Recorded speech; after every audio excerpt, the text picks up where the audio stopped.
Welcome to another episode of Dear Nina, Conversations about Friendship. Today I have a very special guest, my friend, and I'd say a colleague too, in this podcast world. You may have known her as Scary Mommy. I have known her as Jill since college. I have Jill Smokler with me today. Jill now hosts the podcast She's Got Issues, which she describes like this: I've got a ton of issues, and I'm pretty sure you do too. So let's use this space to open up about hard stuff, the parts of life we don't usually talk about, and the parts we really should. She covers so many good, juicy, and important topics for women in midlife, in the same honest and fearless approach she had for young moms when she started Scary Mommy. But today we're not talking about podcasting. We are diving back to a time of the early blogging days, I'd say around 2008 to 2015 on average. And I've been thinking lately about what a new world that was at the time, with all these new online friends, to be leaving heartfelt and vulnerable comments on each other's writing, and to be developing real friendships with people you never met in real life. That seems kind of normal now, but it really wasn't. It was new. There was also a negative side. There were cliques, there was jealousy, and there were hard feelings. We will discuss it all, covering what it meant to us and what we think it meant to others too. I'm very excited to finally welcome Jill Smokler to Dear Nina. Hi, Jill. Hi, Nina. I am so excited to have this conversation. I love this, and people don't talk about it. I feel like it was so smart of you to want to broach this subject. Well, sometimes you and I talk about it offline, and I was like, we really should talk about this. There's a lot of us out there, right? I think it's interesting for the readers, too, who followed along with our lives and may not have known about the community behind the scenes, may have seen us sharing each other on a blog roll, but not really know the dynamics at conferences. And it was all very mysterious. So yeah, let's dive in. What I wanted to talk about first, we're not going to go into the whole history of Scary Mommy because people can find that anywhere and should. And Jill has had amazing articles everywhere written about her, written by her. Let's go earlier, because those really focus on how big it got. I want to get back to those roots, what it felt like at the very beginning to all of a sudden realize people were reading your stuff. At the beginning, it was weird because I was really starting it as a baby book for my family and friends. So the first comment, I was like, this is creepy. Like, why is someone else reading it? But very quickly, when I clicked on the link with her name, it went to her blog. And then I saw her blog roll and I started clicking around and realized there was this whole community of moms and women. And I had no idea that it existed. What platform were you using at the time? There was WordPress.com and there was WordPress.org. And ironically, .com was the one that was free and .org was the one you had to pay for. Right, which was always so weird. Why was that? Wasn't that crazy? Yes. Anyway, so I started with the free one for a while. Like, what did you start with? That was even more evolved than me. I was on Blogger. That's how OG you were. You were that just is so, yes. Yes, but I was smart enough from the beginning to get the domain. I always had the scarymommy.com, which was very good from the get-go. But yep, it was Blogger, and it was for a long time, whenever I commented, it was scarymommy.blogspot.com because I couldn't figure out how to link it. But yeah, so way back when, I had 4 really close bloggy friends. They just commented on my site and I followed over to theirs and we just became this little unit. I keep up loosely with 2 of them. One of them I've kind of lost touch with, but we would, be the first to comment on each other's posts. We were each other's people back then. You needed someone to help propel you. It's so isolating and lonely blogging by yourself. It's really like real life in that way. It's like showing up in the lunchroom and having no one to sit with on the first day of school if nobody ever comments on your stuff. And then, yes, you're so grateful at the time. I remember being so grateful for a human being showing up and being like, oh, I'm not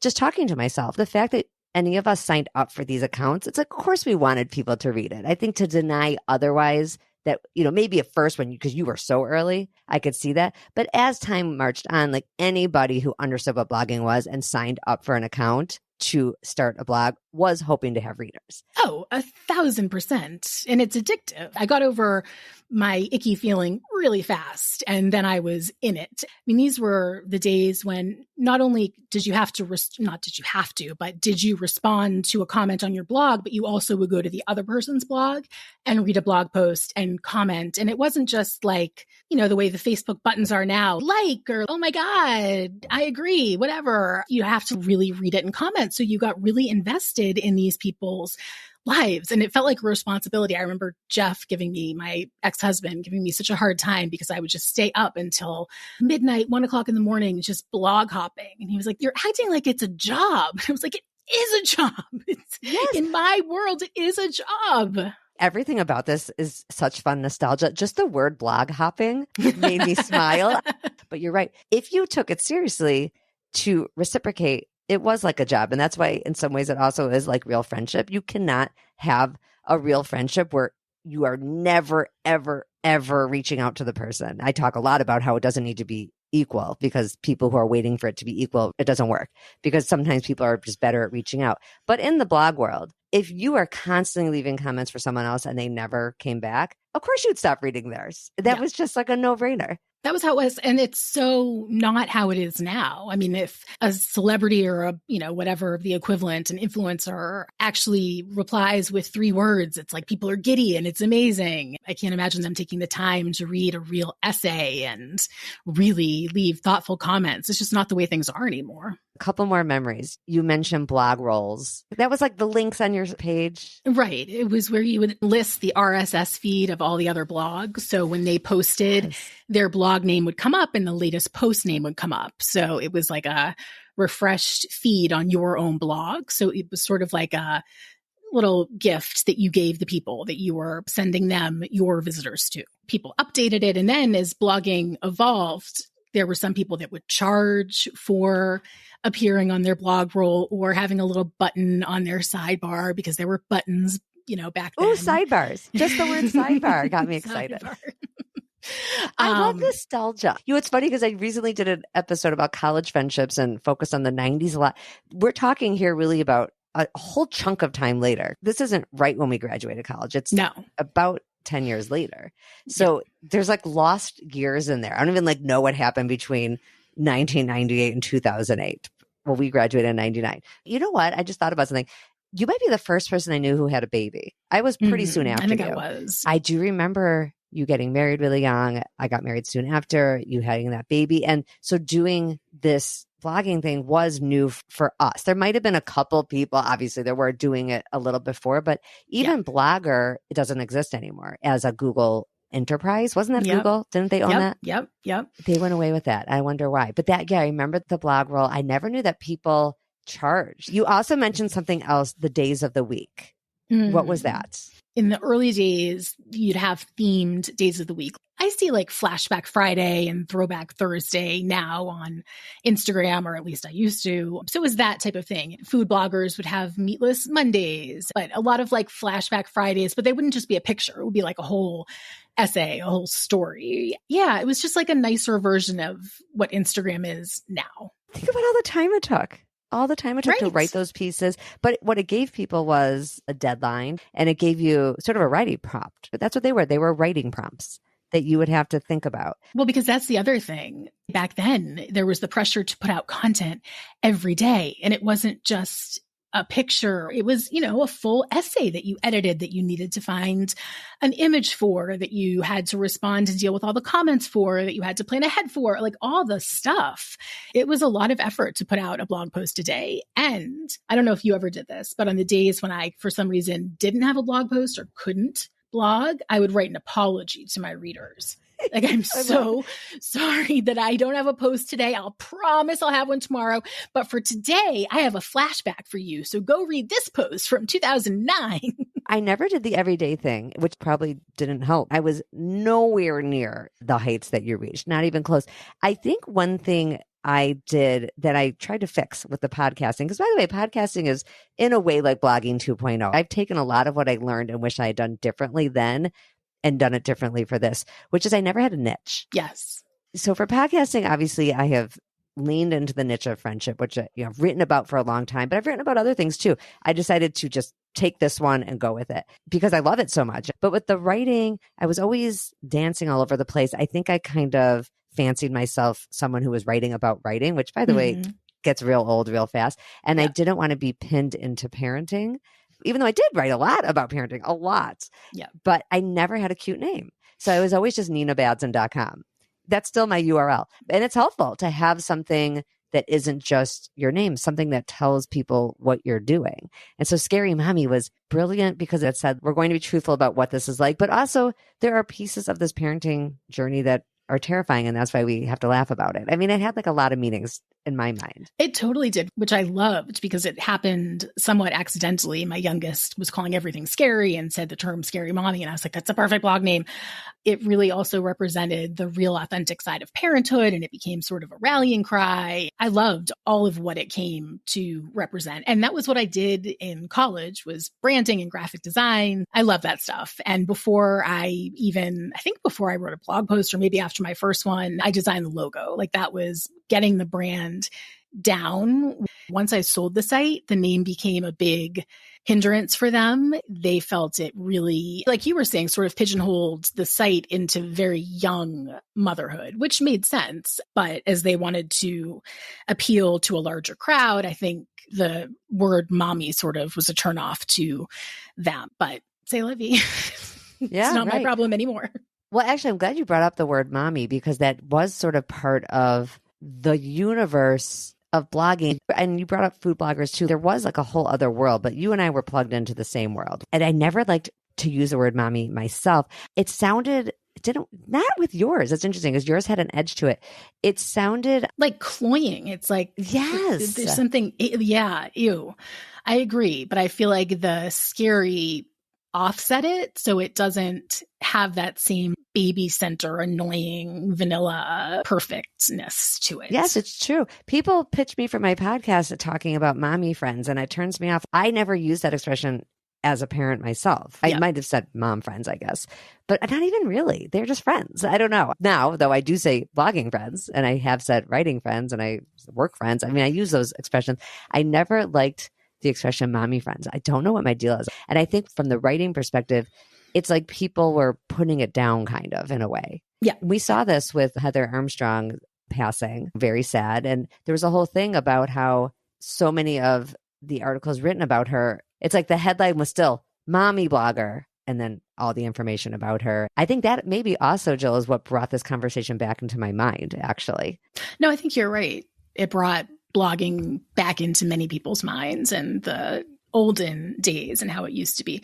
I never minded the term mommy blogger because I very much that was quite literally what I was doing. I think Heather started years and years before when she was single and documented her journey throughout her life, but mine was very limited to my mommy experience. So I always found that to be a very fitting description. Do you remember when it turned? And by it, I mean, in this case for you got into like a whole different category where there's no way you could be leaving comments for people anymore. Like, you did become that person who people would still come and leave comments for, whether or not you were leaving comments back, and people wanted to write for your site. So I wrote for your site a couple of times. I remember personally not wanting a blog even because I was like publishing short stories and literary magazines. You know, I was just sort of fancying myself a whole nother kind of person, sort of trying on for size, which is really not who I am at all. But I think I was like trying on a costume of literary person.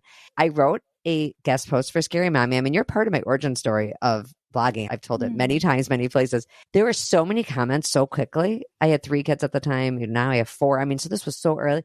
And then I was like, oh, I barely even had a website. I was like, I gotta start. This is blogging. You said earlier it was addictive. That was it. Why in God's name would I want to have a short story in a literary magazine in print that one person read, and that one person was my mother? Right. I love to write. Why would I want to just write by myself when I could be writing with an audience? It was the best feeling. Something changed. Yeah. I think it was Facebook, it was social media, and it was the confessional on the site. I think I kept following up with comments a lot longer, than I really had the time to dedicate to it. But then my time started to be spent on corresponding with all of the writers. That started probably a year after I started Scary Mommy. I started the Scary Mommy Society, which ran every Tuesday and Thursday, where I would have somebody guest post on my site and I would, in return, guest post on their site. And then the bigger it got and the more comments, it just became not sustainable for me to do it in return, but the exposure became enough that it was worthwhile, like you said, for the other person to give me the content. But I think when things really sort of propelled the site into another level was when I added the confessional. And that was an anonymous place where people could leave Twitter length type confessions about motherhood, about marriage, about whatever was going on in their life. And there were anonymous responses like a hug and an, oh my God, me too. Because of the anonymity and the refresh obsession and fun, it was sort of like gambling somehow, that really took off. I think that captured people's much shorter attention span. That's when I think the climate kind of changed.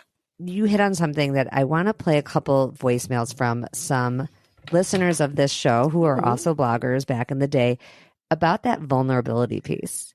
In the case of the confessionals, it was anonymous. But in the whole blogging world, that is the thing that probably connected people. Because just from a friendship perspective, if you're never going to be vulnerable, it's hard to really, really connect with a person.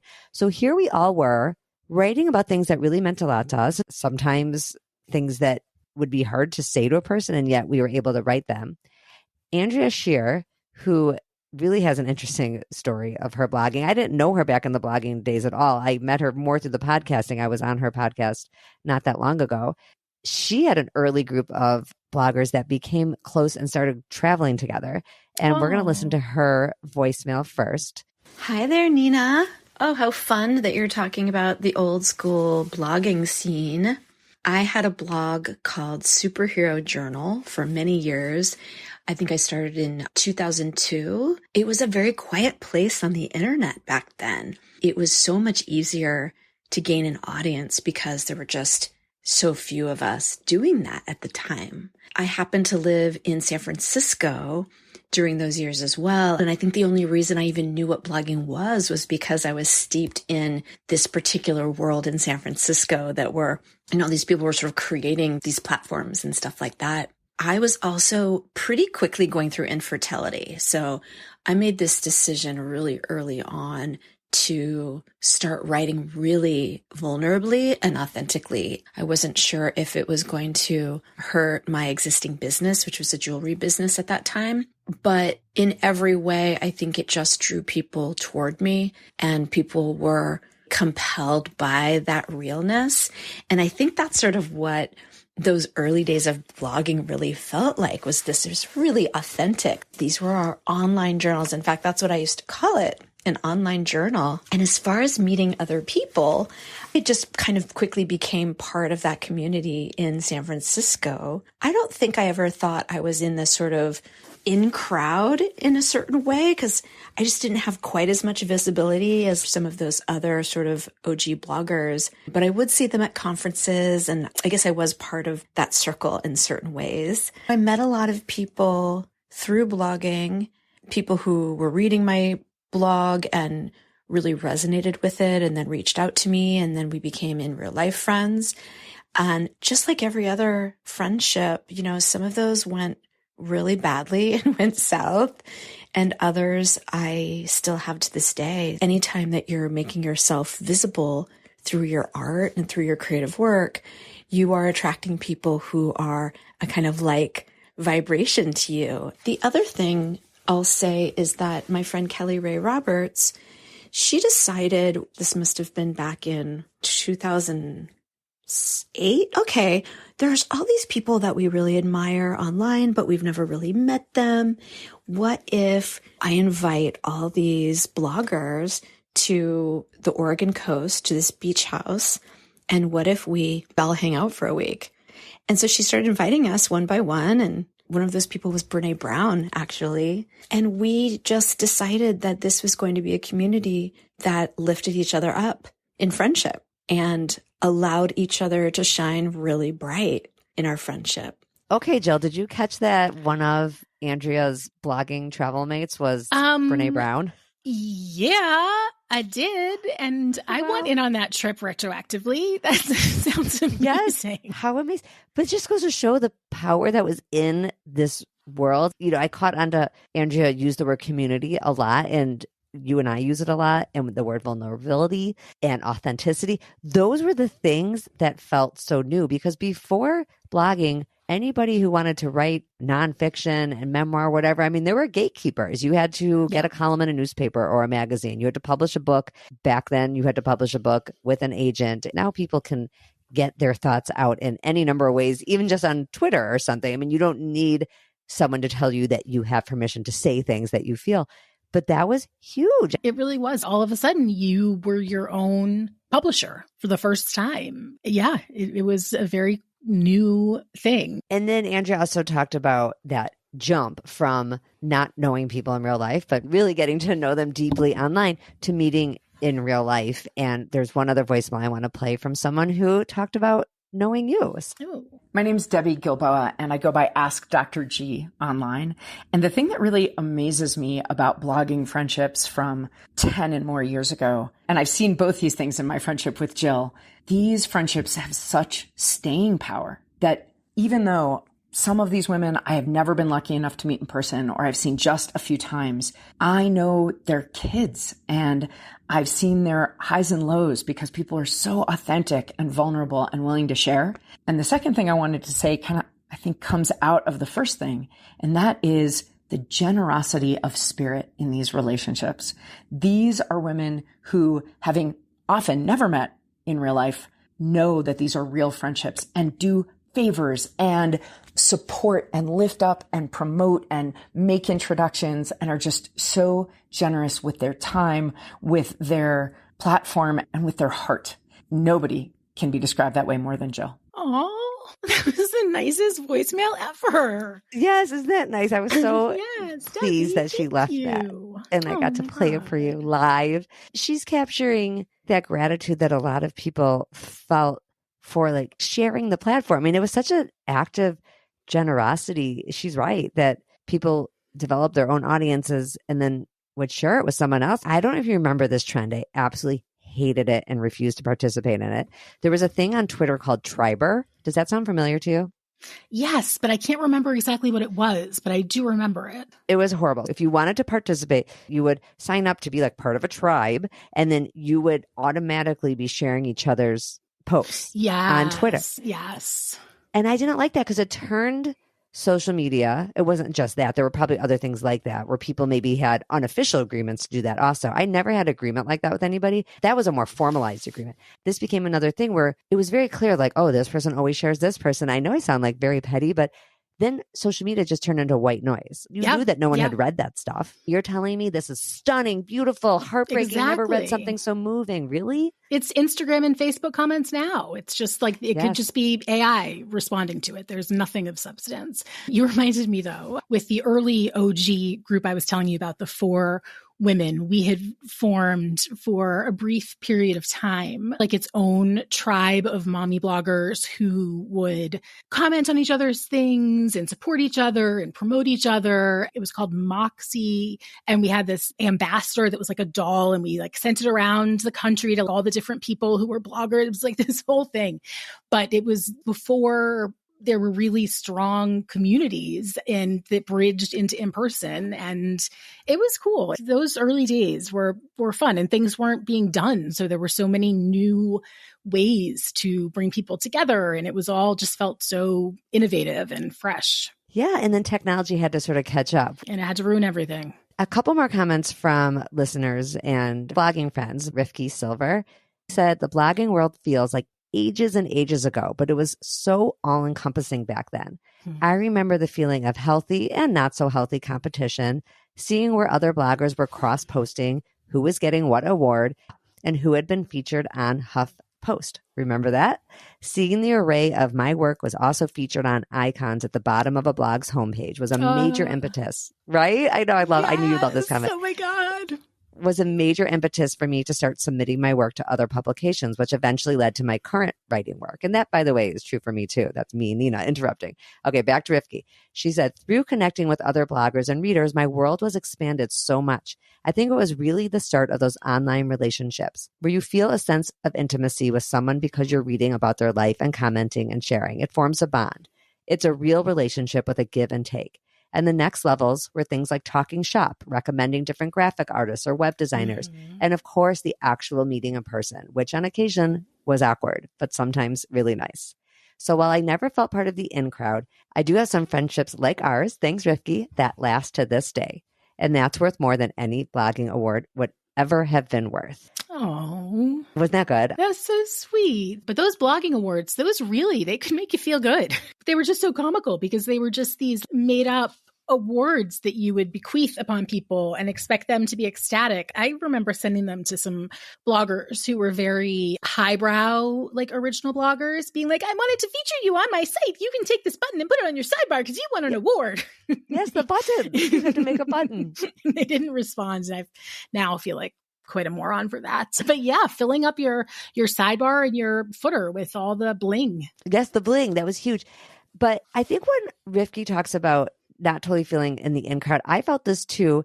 There was awards that people got in conferences. Blog Her, BOLG, capital HER was huge. And I never went to one. I just felt unseen some ways. Like, obviously, I'm like working on my own emotional issues here.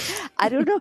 We're going to get back to that again with the negative thing. I have one more comment I want to read from my friend, former guest. We also met through the blogging world, Rochi Koval in Cleveland. She said, and I thought this was so succinct and true. She said, the conversations I had on my blog that I'd never have in real life, that was exhilarating. The negativity I got online that I would never have gotten in real life often made me question why on earth I did it. I thought, Jill, that is the perfect segue to talking about some of the less than positive parts of blogging. It was not all, besties and everybody reciprocating and everybody feeling good.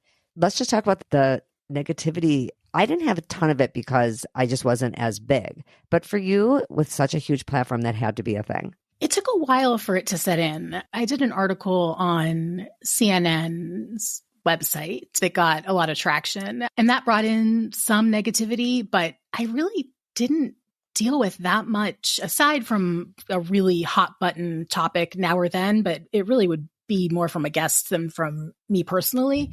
It really didn't start until the 2016 election. And then things just ratcheted up to a crazy, crazy level because I was very vocal about my feelings about Trump and really turned off a good at least half of the readership. So that brought a ton of negativity. But up until that point, it really wasn't so bad. Oh, it's lucky for you that it wasn't. I think people did deal with some mean comments. One thing I dealt with that I really bugged me, it wasn't from readers, really. It was more like from real life people, families, some friends. They would kind of just have this, are you still doing that blogging thing? And the money piece would be a question. People ask me that too sometimes with podcasting. I just feel like it's so no one's business. Like so exactly how rude. It is so rude. Like how you're making that work. I cannot stand it. I'd be 5 years into it. Someone would be like, what's a blog? What is that? And I'd be like, come on, you know what a blog is by now. Yeah, there was not a hell of a lot of respect for blogging. The way there seems to be with influencers now. It's much cooler and trendy and hot to be an influencer. We didn't have that with blogging. It was never the cool thing to do. It was kind of dorky. We were in our closets writing in the middle of the night. It didn't have the pizzazz of the influencer thing. Now people do roll their eyes at influencers too, but at least they're making a lot of money, right? So the way this society is, like, that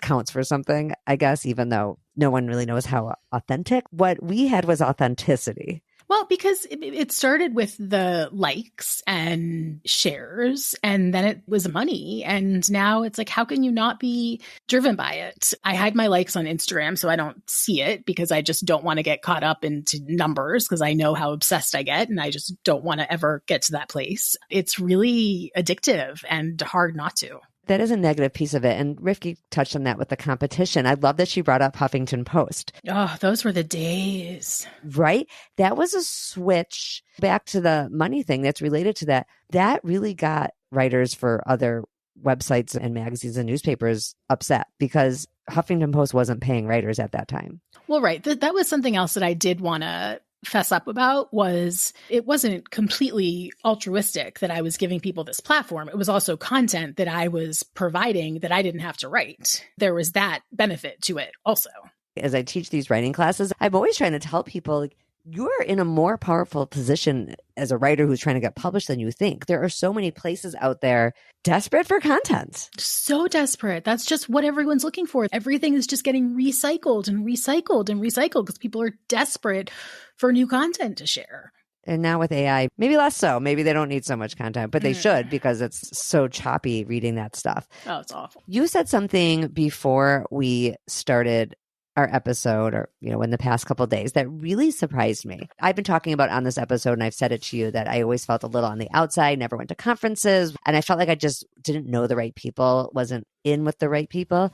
And you said the same thing, that you felt on the outside. I was actually shocked to hear you say that. Can you say a little more about that? Really? Yeah, I did, because I wasn't the first wave of bloggers. I was kind of the second wave that came in. I'm a little self-conscious about not feeling like an official writer because I went to art school and I gravitate towards graphic design, and that's where I really feel comfortable. So I always felt like the original bloggers were really almost professional writers, and they were a level beyond me, and I just was a little intimidated by them. It was also really cliquey, honestly. And in retrospect, I wonder how much of it was cliquey and how much of it was just a bunch of introverts being introverted together, because that's what we do. And, I have a better understanding of that now.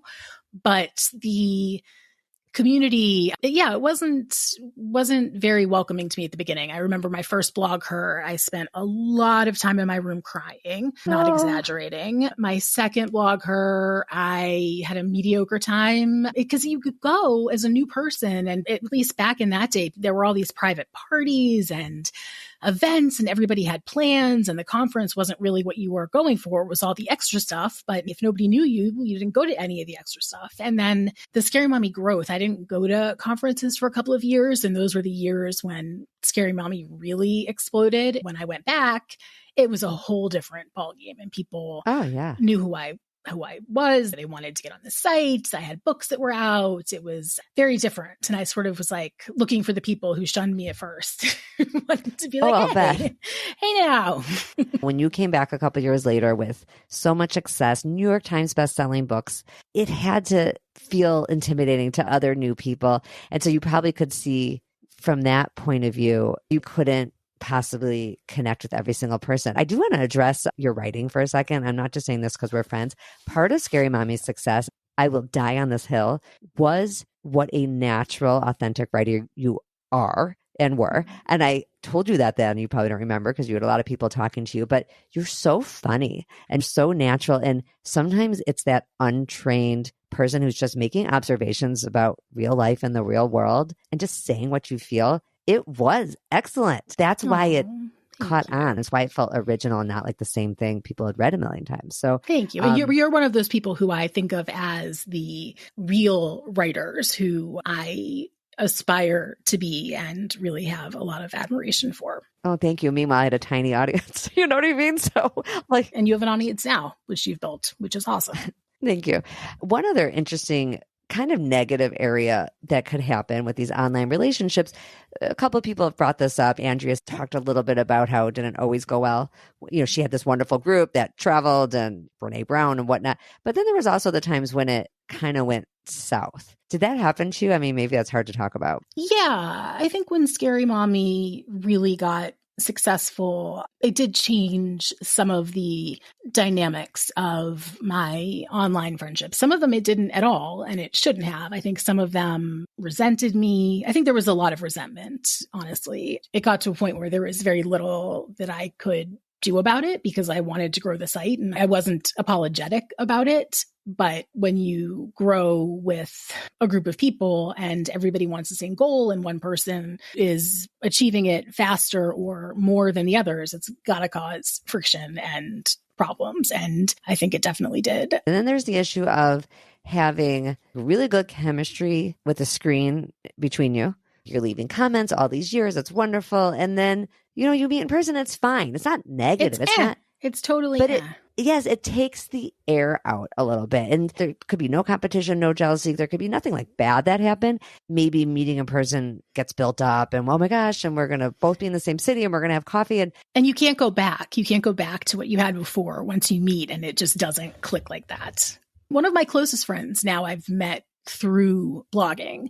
We've known each other for probably 14 years and weren't super close at first. And then when I got divorced, really became or separated very, very tight. And yeah, I'd say that's my biggest relationship that I've taken away from blogging. Hi, Jenny. Shout out to Jenny. I have definitely made a lot of blogging friends that some I've never met, but one I am finally going to meet in person in Boulder, Pam Moore. Shout out to Pam, who was a blogging friend, a podcasting friend. She really helped me when I was starting my podcast. I'm going to Boulder. Then I'm staying longer to not only meet her, Jill, but to stay with her and her family for a couple of days. Because we talk a lot. We voice memo a lot. We've never met in person, but I think because we don't just email and text, we actually speak on the phone. It feels like we've met. I'm totally optimistic that it's not going to be an issue, but if it is, I'll go back and re-edit this episode. Oh, there definitely have been many, many people who I have had high expectations of meeting and been anxious and excited to meet. And then it's totally met my expectations and the friendship has only grown since. I mean, that's sort of the norm. It's less common for you just to kind of think, this is mediocre. I'd say the final negative taste I would get in my mouth sometimes in the blogging world, and we touched on this a little bit earlier in the episode with like a lack of reciprocity, but it was awkward, and just like in real life, to kind of realize at a certain point you're doing all the giving. And you're sharing that person's stuff, you're commenting on their stuff, whether it was on their website or eventually on Facebook or wherever, and you're kind of invisible to that person. It would take a little bit of social aptitude to kind of realize, there's so many other people who would probably appreciate your readership and attention and shares and just move on.